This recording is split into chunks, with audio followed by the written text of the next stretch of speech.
Hi friends, my name is Borrodante. Let's answer some comments and discuss some painting tips. So as you can see, I moved to another room, doing some replacements, and also this is not ready yet. Looks kind of empty. Well, I'm all about empty rooms, but I'm gonna make it nicer. Hopefully. Anyway, the week was quite busy, but don't you think I forgot about ya? So let's talk. Quick question. Do you ever look at pictures references when painting? Or is it all from memory? Well, I mentioned that in a lot of episodes.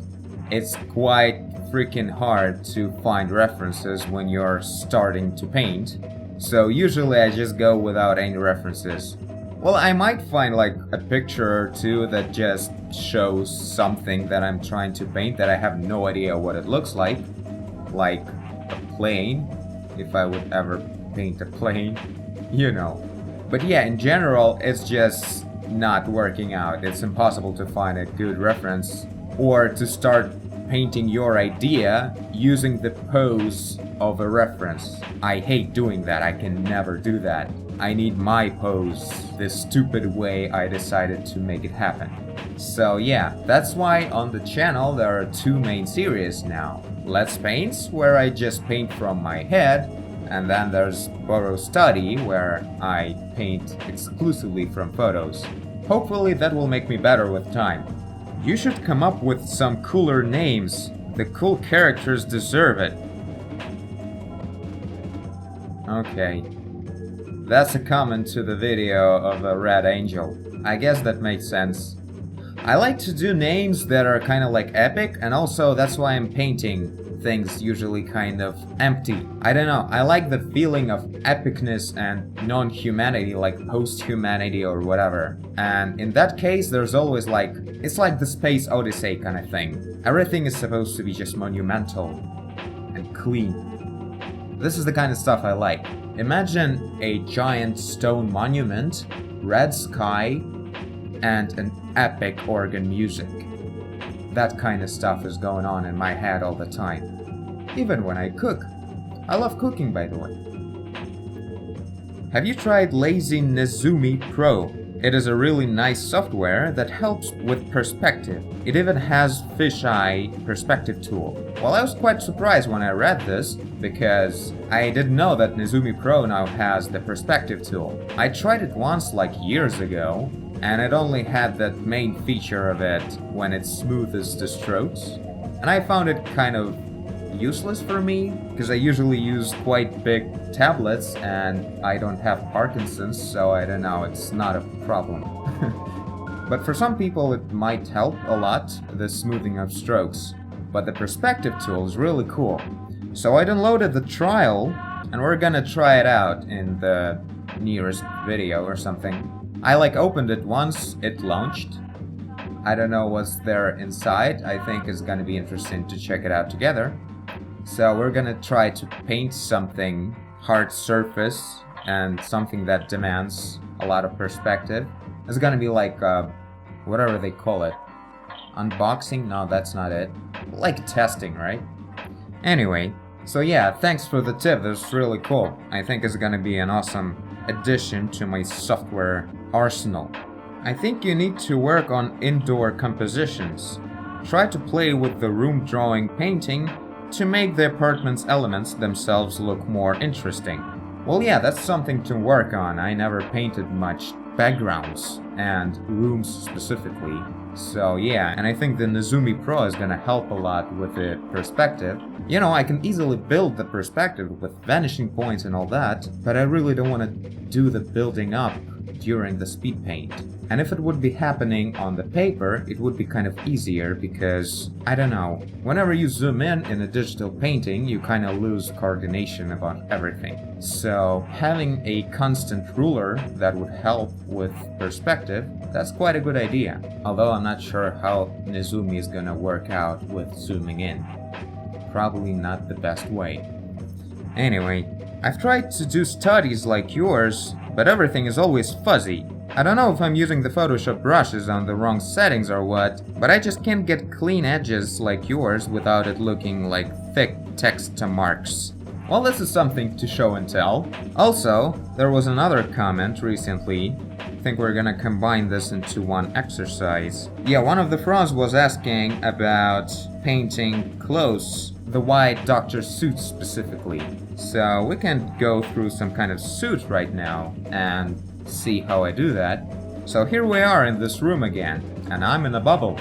Okay, about the sharp shapes. I think the main problem that anyone might have with painting sharp edges is when you're making strokes and adding more and more strokes and trying to get some kind of a sharp edge. And it's not gonna work out really well. To make it sharper, you will make the brush smaller and smaller and bigger and smaller again, trying to make it sharp, and it looks ridiculous. So the point is that you should never paint with just addition. You should always make a stroke and then erase part of it to make the right shape.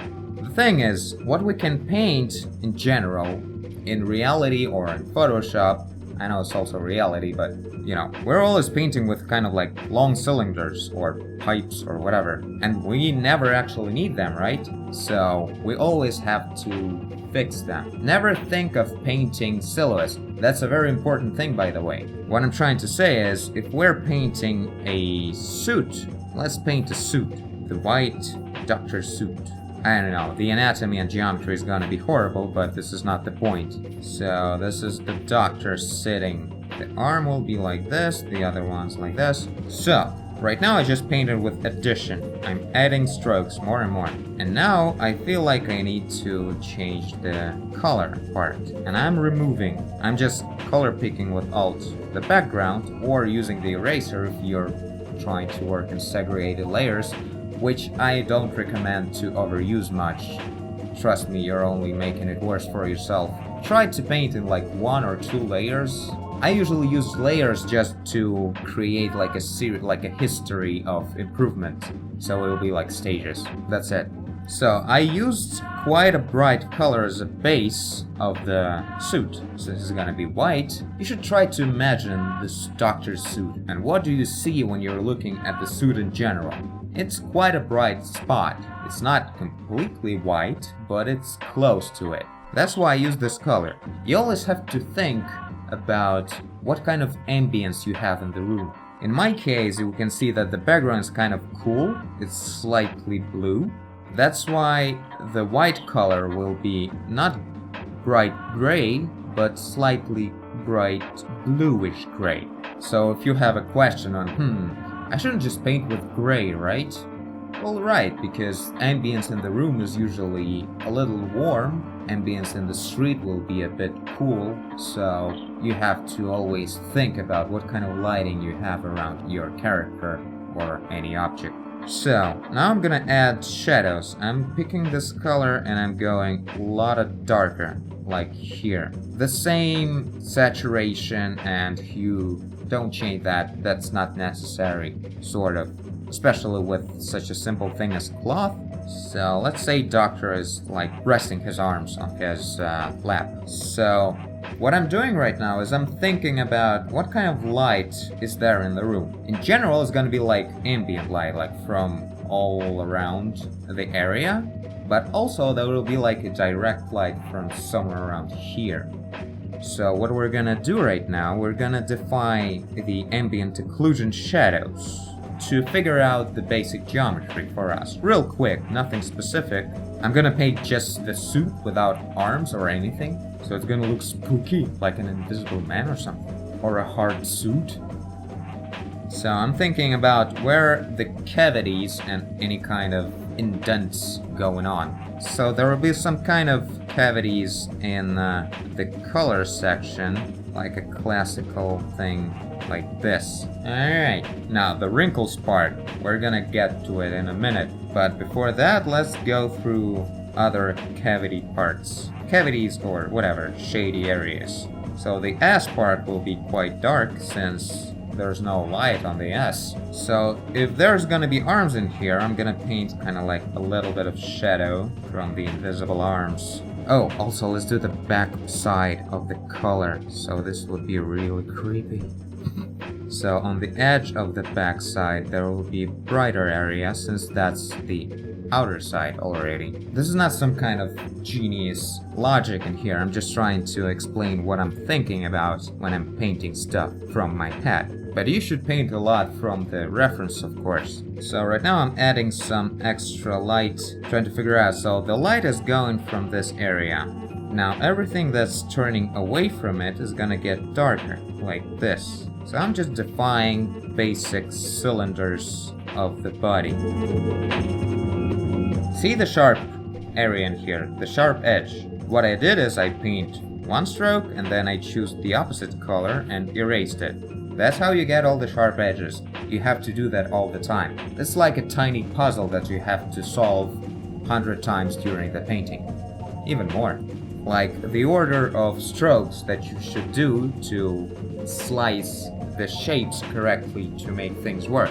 Allow me to demonstrate on wrinkles. Let's do the wrinkles now. So, the doctor is sitting down. That means the body is bent in this area, this way, right?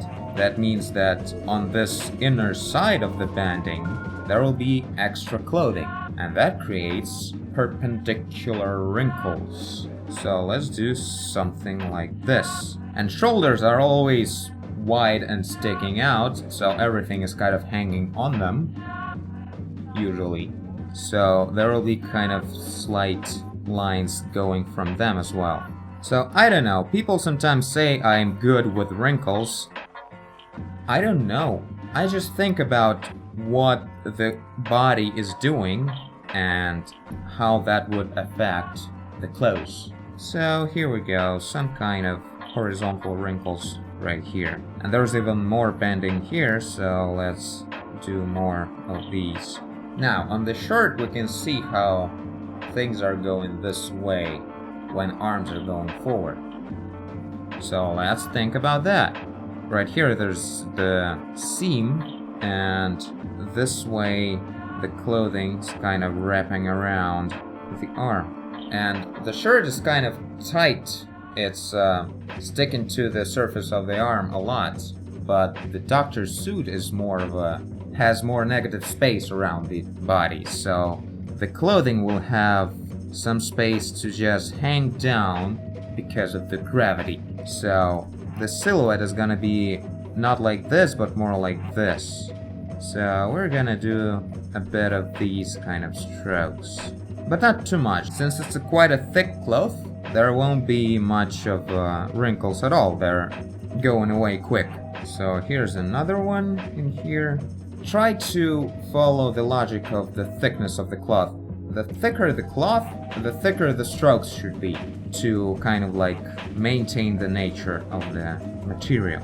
Also, remember I mentioned it once that there's this specific design of wrinkles going on, especially in the thick cloth. It's when we have the XOXO kind of situation. This is how wrinkles go on a thick cloth. So in here we have to kind of follow that idea as well.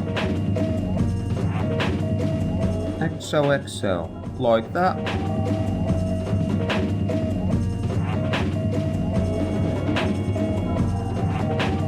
Now, since the light is going from here, we have to define the edge of a terminator, or the terminator. That's where the angle of the surface turns away from the light. Like, if this is the cylinder and the light is hitting like this, there's the moment where it stops hitting, and that's the terminator. Like, if you look at the planet Earth, that's the edge of the dawn or dusk, where day changes into night. So there should be no effect of that direct light on the other side, on the dark side of the moon. So there will be only ambient light left.